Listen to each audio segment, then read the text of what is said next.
Hello, and welcome to an exclusive for Patreon video.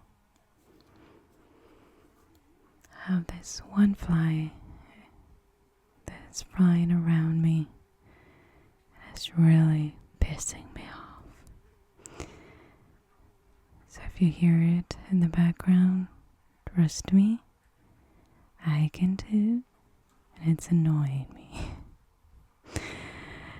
But as part of this month's series, Real Life Monsters, a special series for the month of October, I'm doing a video here and another on YouTube.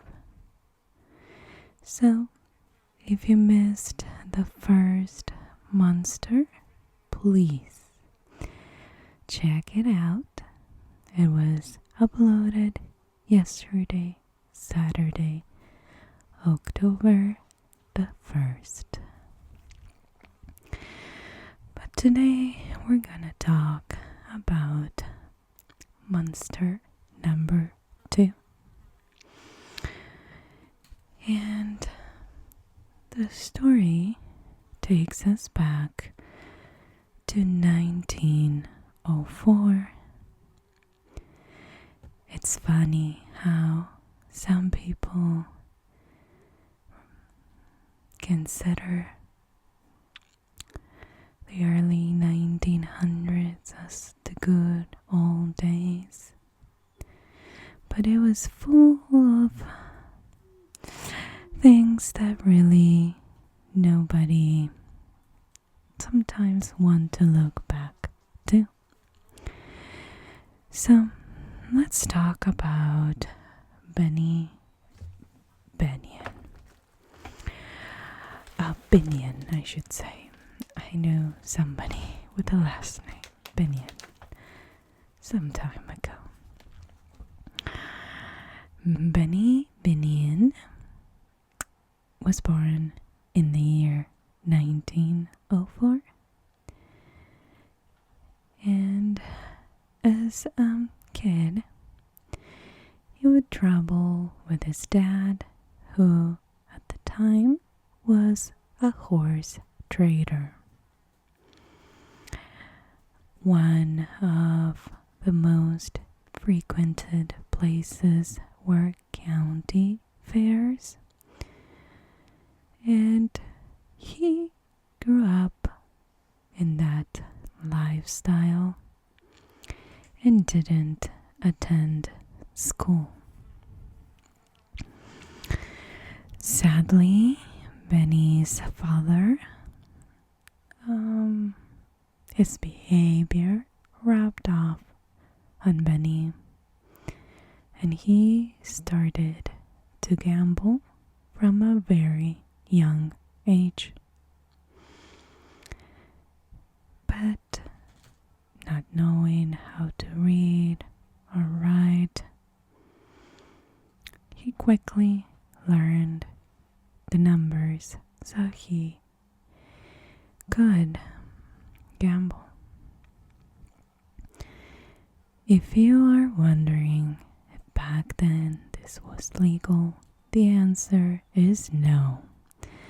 It was still illegal, but he played poker with the farmers and people his dad did business with.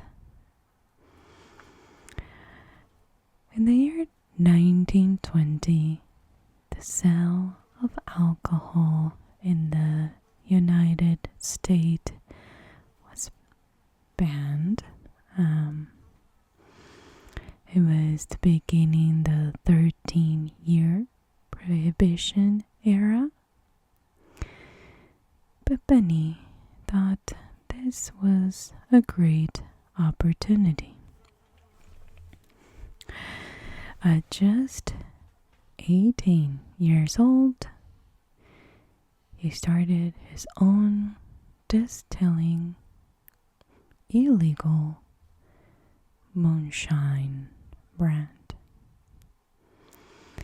He would sell it throughout the Dallas area and got himself in trouble more than once. But he wouldn't stop. He continued with his business, and by the time he was 24 years old, he combined the sale of his illegal alcohol business and gambling.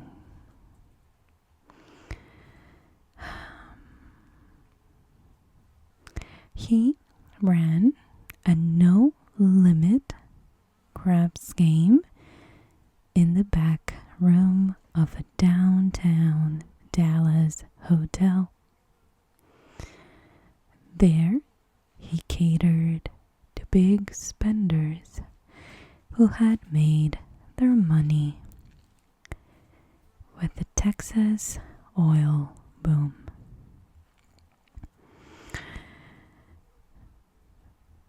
With the odds in his favor and the local sheriff in his back pocket, Benny made a fortune.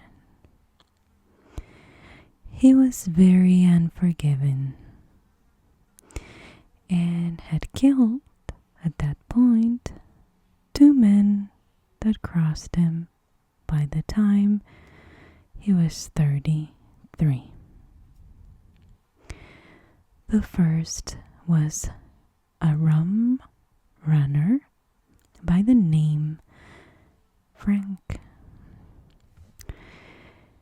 Frank tried to attack Benny with a knife, but Benny rolled backwards over a crate and came up shooting. His style of shooting earned him the nickname Cowboy. The second man he killed was Ben Frieden, who ran a rival gambling hole. Benny ambushed him while he sat in a parked car and shot him 3 times in the heart. Although Benny was convicted of the first murder, he only served a 2-year suspended sentence. When he killed Frieden, however, he purposely shot himself in the shoulder and claimed that he had acted in self-defense. As you can imagine, over time, Benny acquired opposing gambling rackets from other mobsters that mysteriously died. The FBI suspected Benny of killing several other mobsters, but could never prove it. However, when the Dallas County Sheriff that had been helping him was voted out of office, Benny lost his government help. At the same time, World War II had ended, and the Chicago mob had moved in into Benny's territory.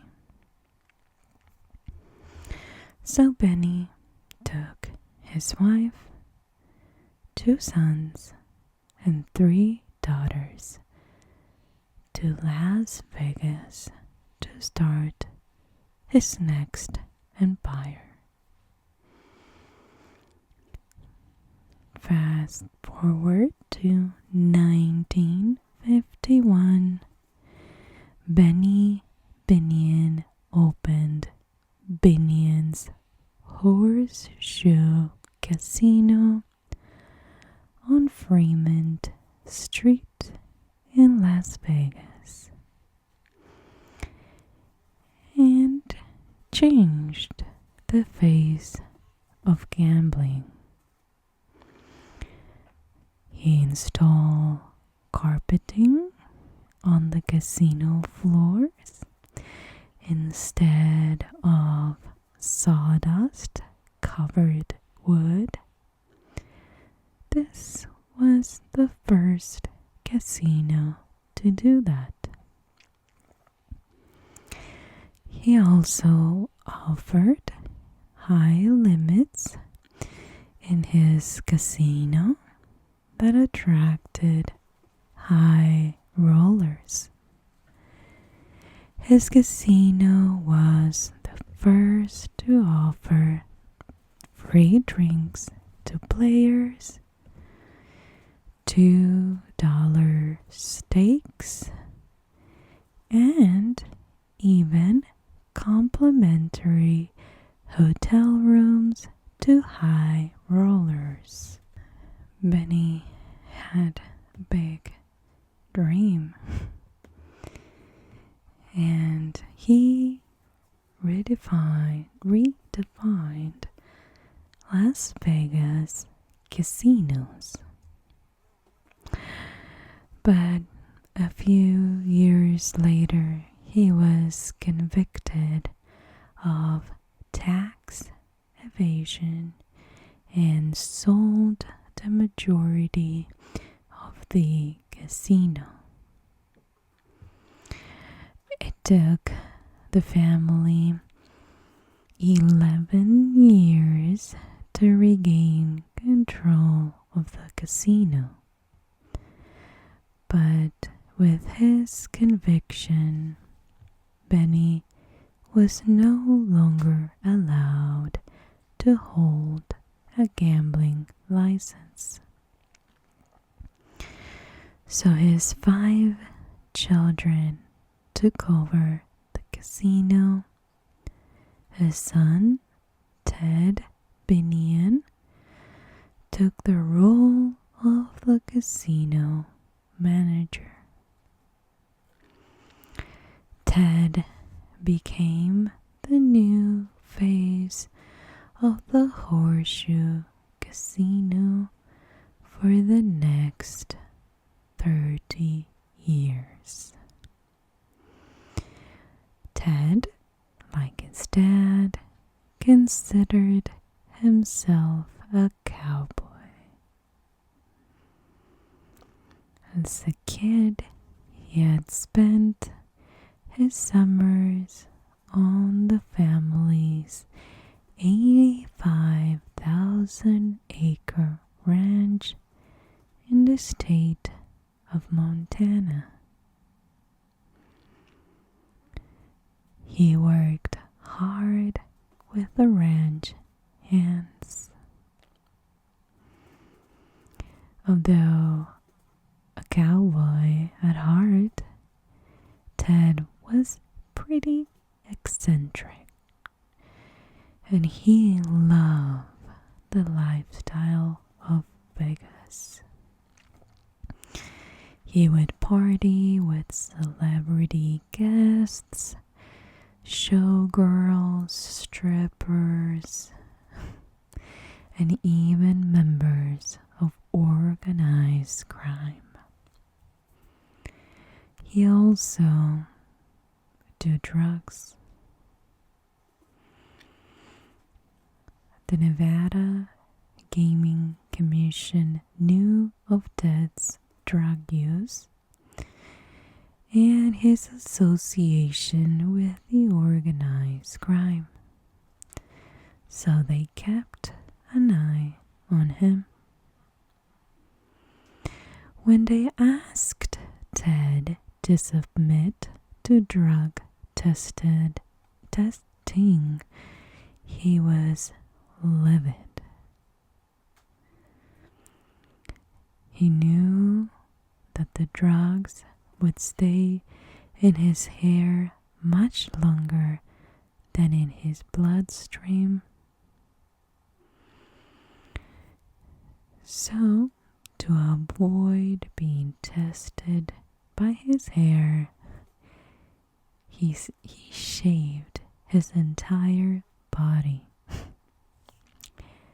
That is commitment.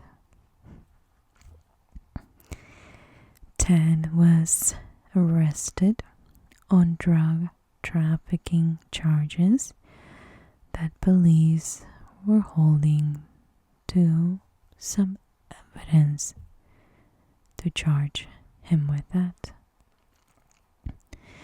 The conviction and his association with organized crime was too much for the Nevada Gaming Commission, and they banned him from the management of the casino in the year 1986.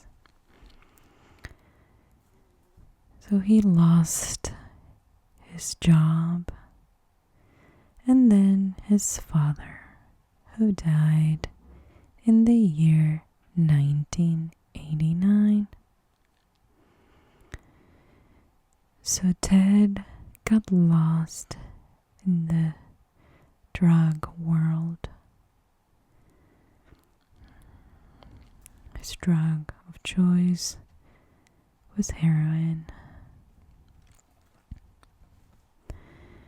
His sister, Barbara, who had a similar drug problem, had committed suicide in the year 1977. So Ted made a point to only smoke his heroin rather than inject it to reduce the chance that he could overdose. As you can imagine, this was hard for his wife, who took their daughter and left him. So after she left, he spent more time at the clubs, where he met a younger dancer named Sandy Murphy. Let's talk about Sandy. She was young, she was fit, strawberry blonde beauty from Southern California. However, she had dropped out of high school and was now living with an older man near the beach just south of LA. She spent most of her days surfing, which is what she loved to do. But in the year 1995, when that relationship fell apart, she decided to pack her bags and move to Las Vegas with a friend. She arrived with $15,000 and 21 years of age. She had never gambled in her life. And by the first night at the Caesar's palace. She had lost everything at the blackjack table. There's a lot of wind around, so if you hear some random clacking in the background, that's what it is. Now, Sandy's friend was a lingerie designer, so they started a business catering to strippers. The girls set up a table at a club called Cheetahs, where her friend sold the outfits and Sandy modeled them. That's when Ted noticed Sandy. She was modeling the Dallas Cowboys cheerleader outfit. He was now hooked. He asked her to sit with him for a drink, and they instantly hit it off. Ted and Sandy started dating, but she really did not know how he earned his money. He didn't look like a millionaire. He had a pickup truck, cowboy boots, and Levi's.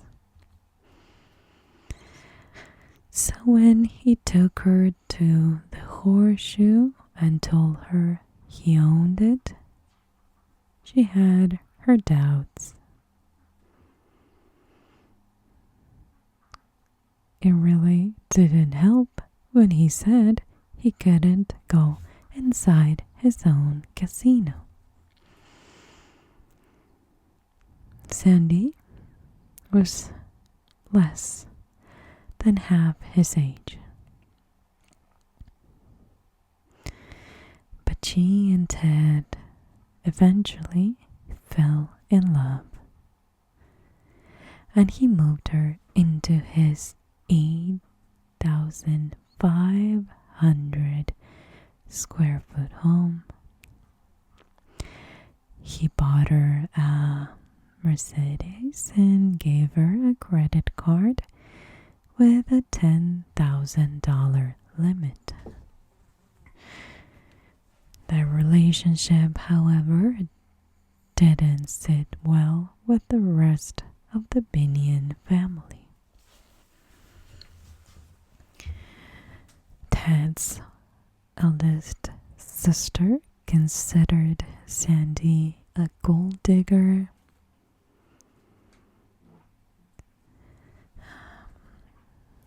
Who was only out for his money.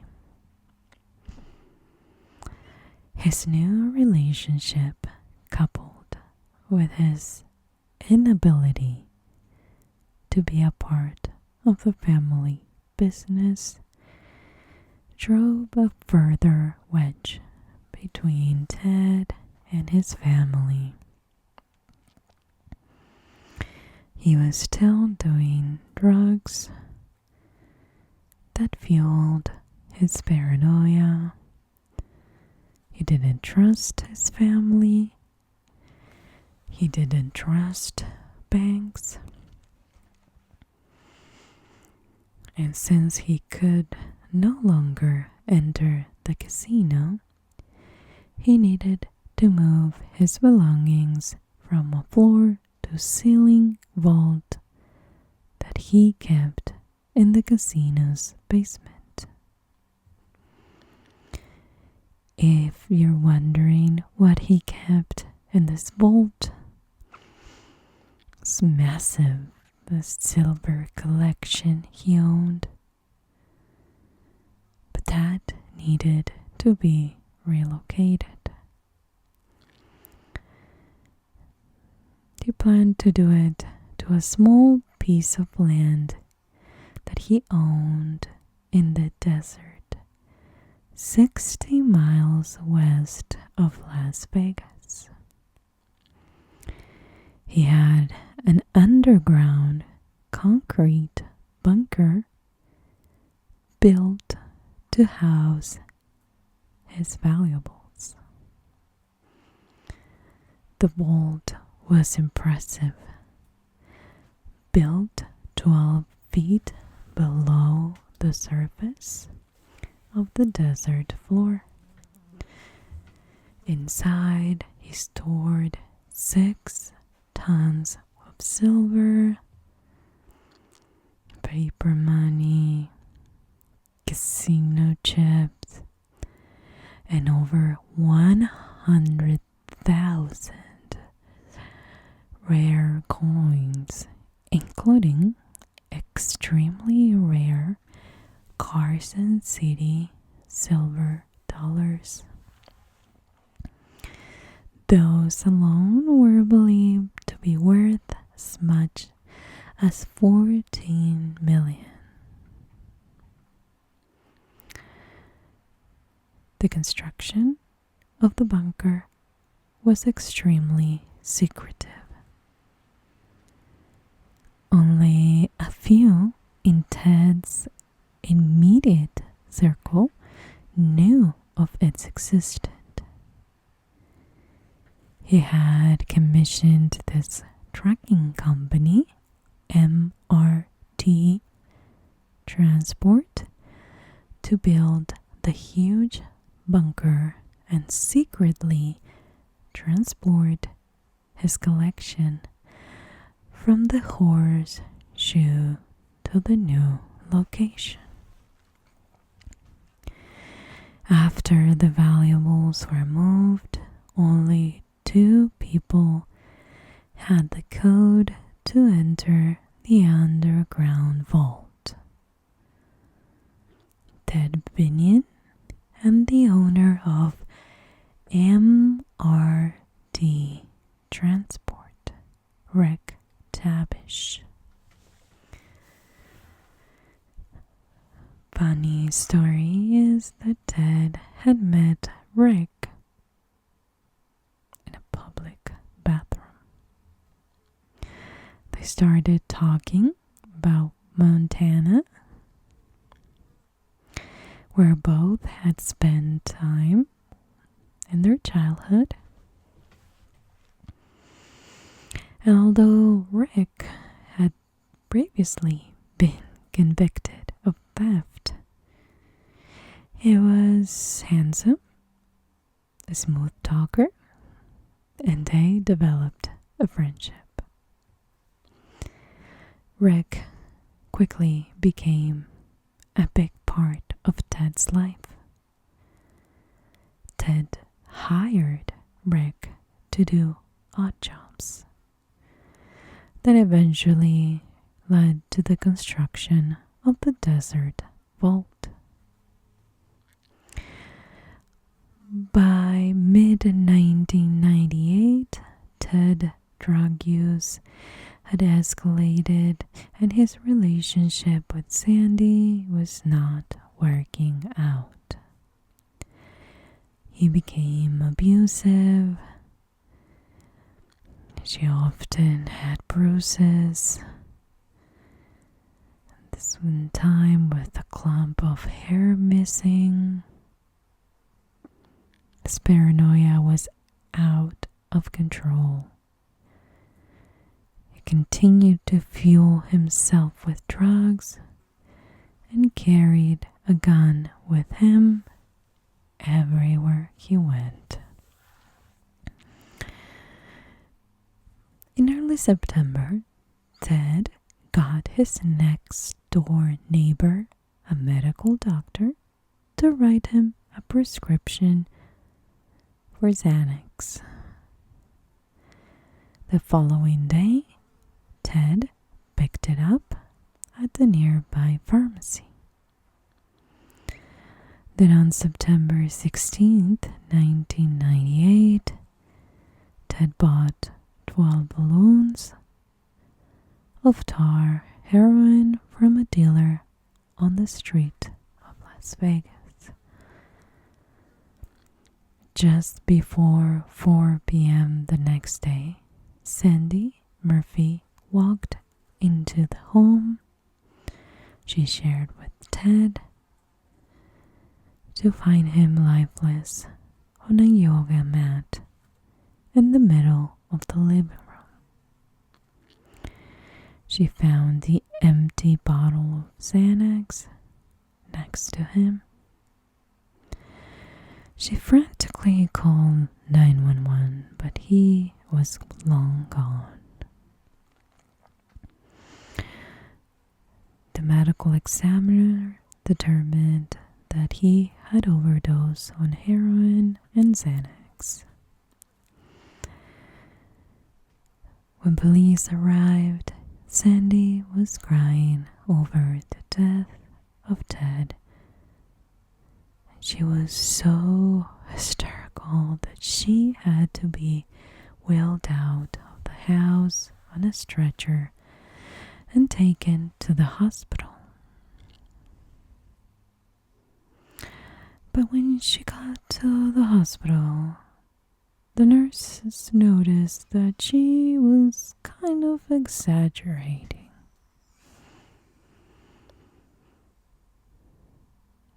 At times, it seemed as if she were literally crying the words, "Boo-hoo, boo-hoo." When she was allowed back into the house, she brought her attorney and videotaped the house. She believed that either the Binion family or the police had stolen many items from the house. So she wanted this video inventory of the house.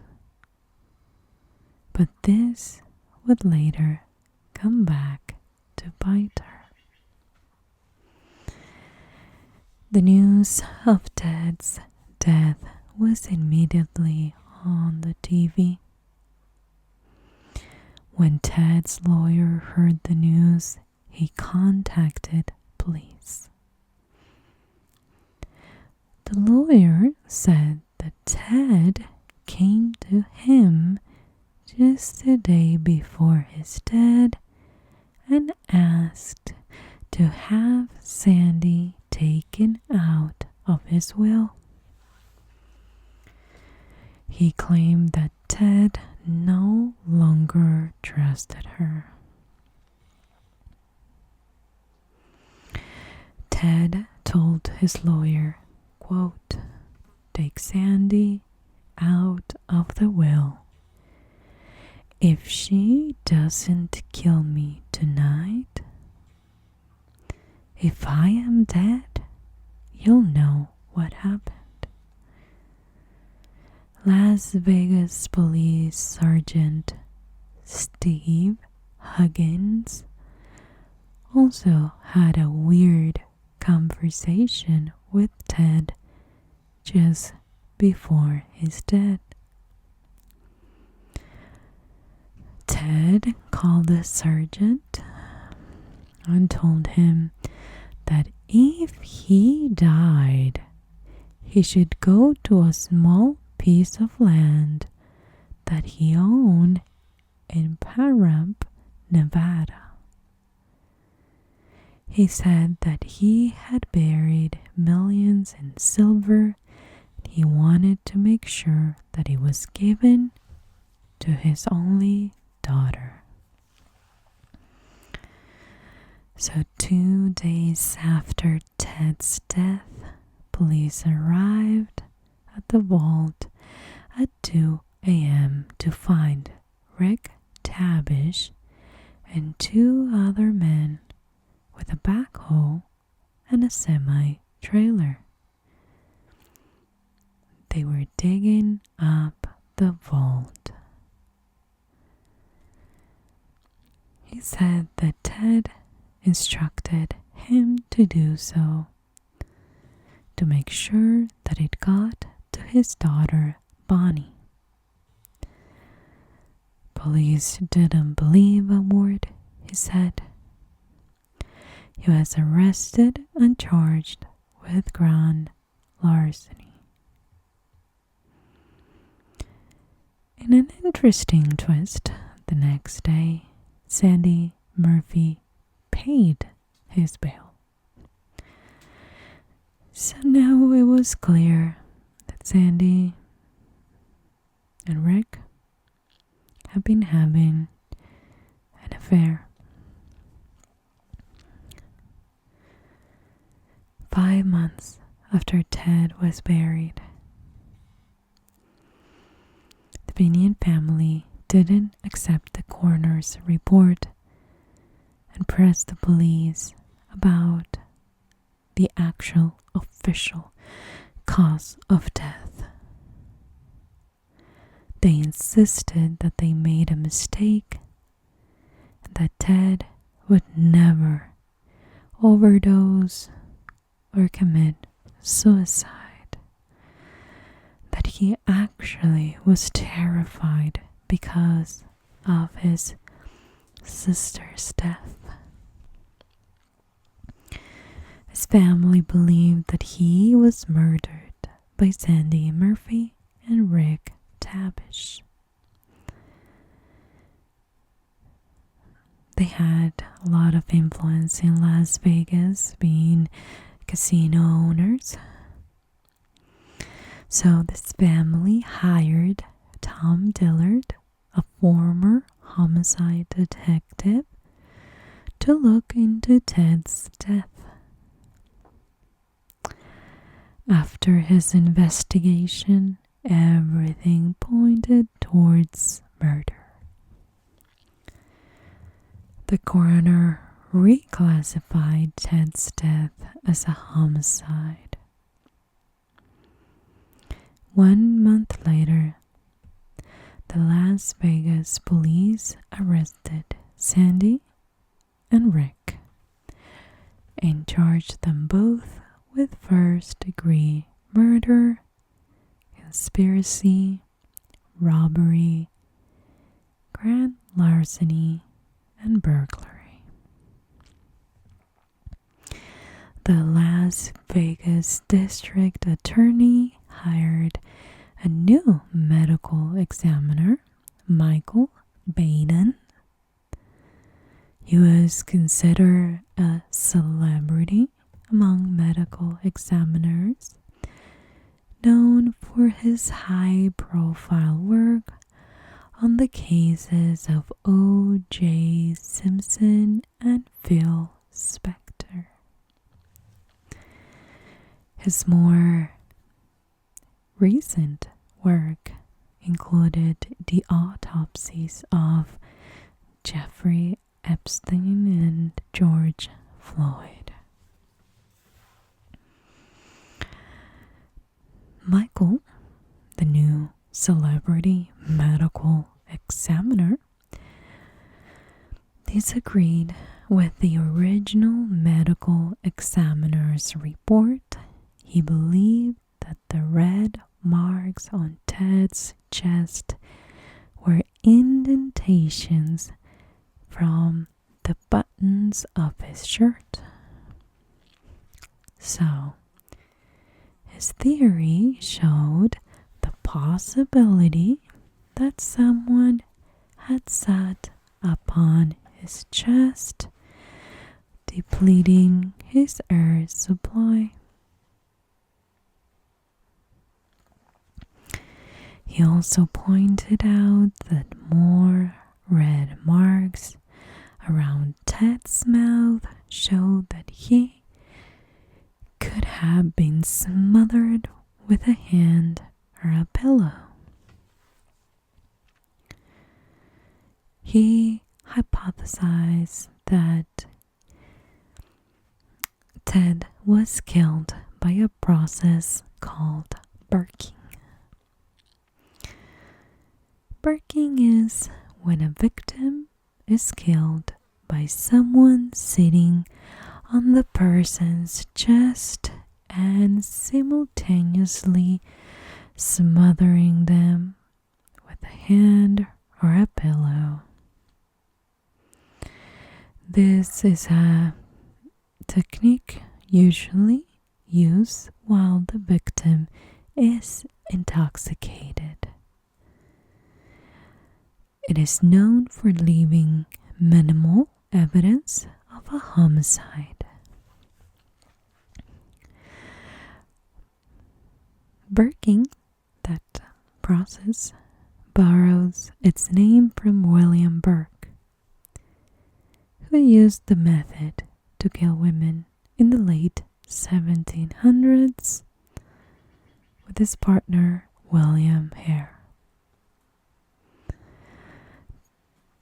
These guys sold the corpses for dissection at anatomy lectures, if you remember that case. So let's fast forward to the trial. The prosecution piled up the witnesses against both Sandy and Rick. The medical examiner presented his theory that Ted was killed by burking and claimed that almost no one dies from smoking heroin. The forensic pathologist also testified that both heroin and Xanax were found in Ted's stomach, meaning that he had to have ingested the heroin rather than smoking it. It was extremely unlikely way of consuming heroin, which Ted had never done before. Now, a childhood friend of Rick, Tabish, testified that Rick contacted him and asked him to help kill Ted. He claimed that Rick offered him payment in silver and diamonds. Another associate of Rick claimed that he had bragged to him that he was Sandy's lover and in the process of stealing Ted's buried treasure. But one of the most damning witnesses was Sandy's nail lady. She claimed that while getting her nails done 3 weeks prior to Ted's death, Sandy told her that Ted had a drug problem and he was going to overdose on heroin soon. She claimed that Sandy confided in her that after Ted's death, she would be rich and could be with her boyfriend. Do you remember the video that she had done that her lawyer filmed of the house after Ted's death? Well, it was brought into evidence by the prosecution. They claimed that the video showed Sandy taking a wine glass during the filming and placing it in her handbag. They had the theory that the wine glass must have had evidence of Xanax and heroin, cocktail that she was hiding. Now, Sandy and her lawyer claimed the opposite, that the video showed proof that the house was not treated as a crime scene by the police and that any evidence found was either not preserved or had been contaminated. Knowing Ted's story of paranoia and drug addiction didn't help, but it also didn't prove that he overdosed or that he committed suicide. The trial went on for 2 months and 8 days. Both Rick and Sandy were found guilty eventually of 12 counts. At just 28 years old, Sandy was sentenced to 22 years in prison, and Rick was sentenced to 25. But that's not the end of this story. After sentencing, Sandy wrote a 30-page letter to Alan Dershowitz and asked if he could manage her appeal. If you remember, this guy, Alan, was known for his work with the O.J. Simpson case and got several letters every day from convicts around the country. However, he took interest in Sandy's letter. He reviewed evidence and responded by taking the case. He believed that the new medical examiner theory was flawed.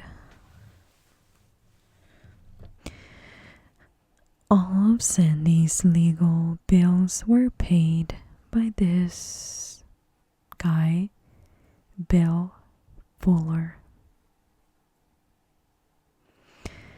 He was 82 years old and one of the most well-known music promoters in history.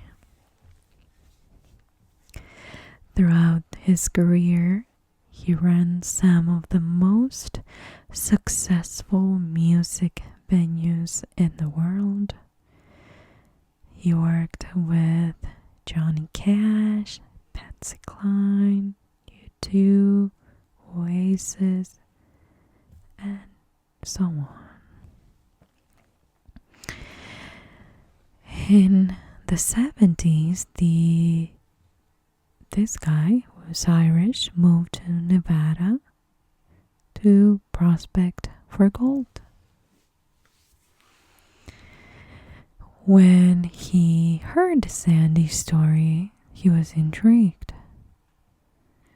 He said he was drawn to her because he believed in her innocence, and her last name was also Irish. So he took it as a sign.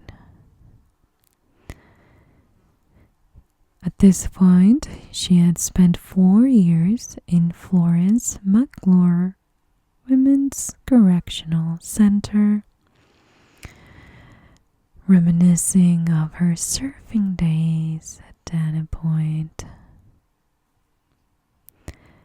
But her conviction was overturned by the Nevada Supreme Court in July of 2003.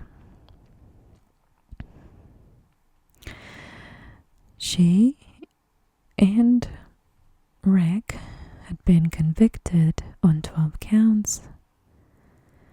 The judge had a different deliberation Rick should have been tried separately for the assault and blackmailing charge. Apparently, these charges were against another Las Vegas businessman and unrelated to Ted Binion's murder case. The judge now also allowed testimony about Ted's will into evidence. The judge didn't inform the jury that the information was only a representation of Ted's state of mind and not as evidence that Sandy intended to kill him. Because of these mistakes, Sandy and Rick were granted a new trial. At the second trial, Sandy didn't mess around,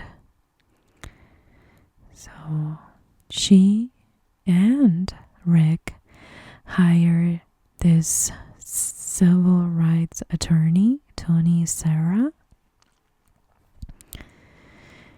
who pointed out that the marks on Ted's chest could have been from dermatitis to skin cancer to even a cigarette burn.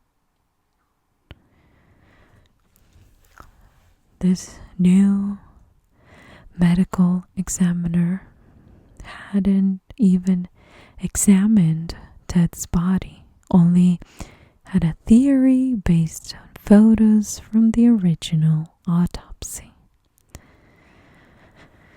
So to further disprove his theory and original testimony, the defense brought in 9 medical experts who testified that his theory of burning was not logical. During the second trial, Sandy's nail lady that testified against her during the first trial admitted that the Binion family had paid her $20,000 from Ted's estate after her original testimony.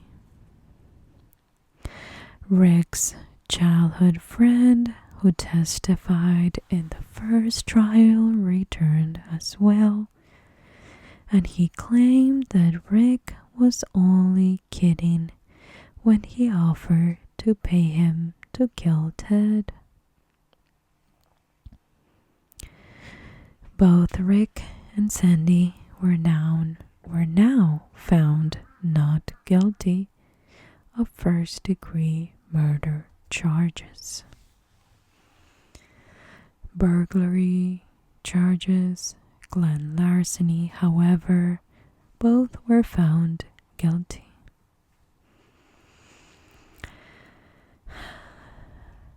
Prosecutors hadn't claimed that she was with Rick when he was digging up the silver, but charged her as a co-conspirator because she had paid Rick's bail. Sandy was sentenced to time served and was immediately released from jail.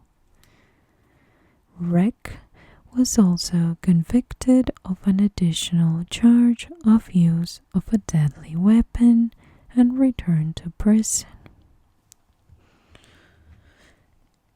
In the year 2009, his 3 convictions were reduced to run concurrently, so he, in the year 2010, was granted parole and released from prison.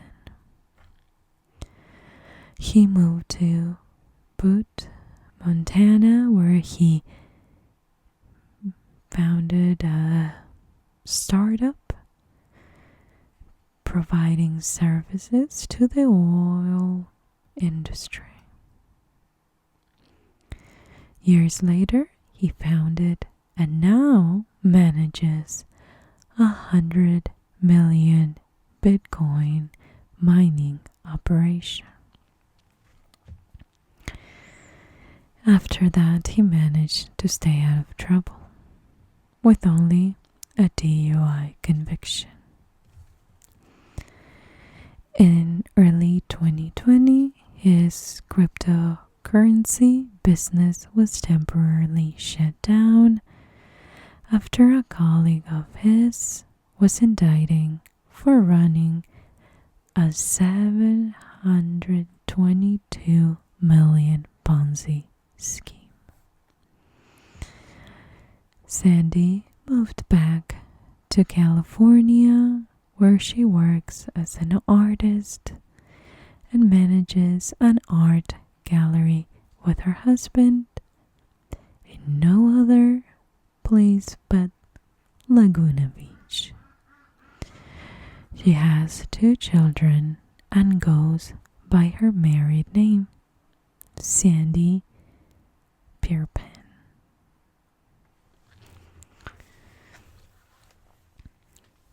Sadly, this is the kind of story that shows how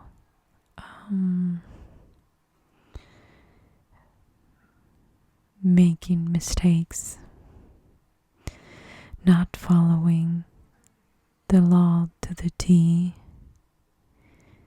can open a loophole for somebody to get retried, and likely if it's you or me, I don't think I could have afforded to hire a fancy lawyer. But once again, money shows us that can buy a lot of things. These people, their influence, casino, oil, drugs,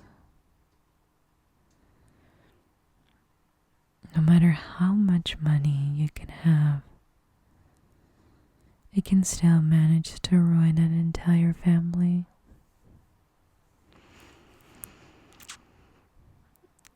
And I guess it shows us this case that sometimes that's why police are very apprehensive to arrest somebody or even call them a suspect if they don't have enough to charge them. In this case, a lot of the evidence was very clear. But because of the way that it was handled, it opened a loophole to those that seemed responsible for it.